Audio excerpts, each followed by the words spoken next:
kudenga msodzi pamatama ose tabatatege tidzifambire nyaya dzachona tinonzwa kuti zvii zviri kuitika panyaya yemudzimai wekuchihuyu apfudza vana vake 4 akapisa imba. Handiti so achiteerera ndisanda kupai update kana unga usati wasubscribe. I kindly ask you mzukuru kuti hapana chekudi hapana chekumirira. Subscribe, turn on your notification bell so that whenever we upload a video you will be notified. Handiti thank you very much nesupport. Right vazukuru, nyaya iripo yaita kuti mudzimai uyu anga ari anouraya vana vake vana. Handiti zviri kunzi zvoni vanetsana nemhaka yekuti zvoni murume wachona ari kunzi anenge akamitisa umwe musikana kusaidhi kana kuti umwe mukadzi kusaidhi. Handiti so ndo nyaya yavarwisana nayo. Mukadzi akasvika pakufunga infact akasvika pakutouraya vana vake 4.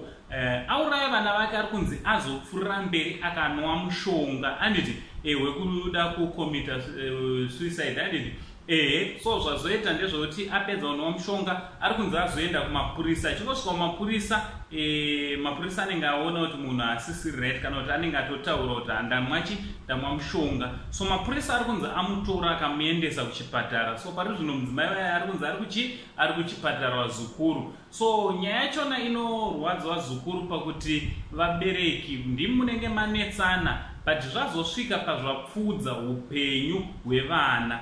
Zvakanaka here vazukuru, pane any reason here ingaite kuti munhu asvike pakupfudza upenyu hwemumwe munhu?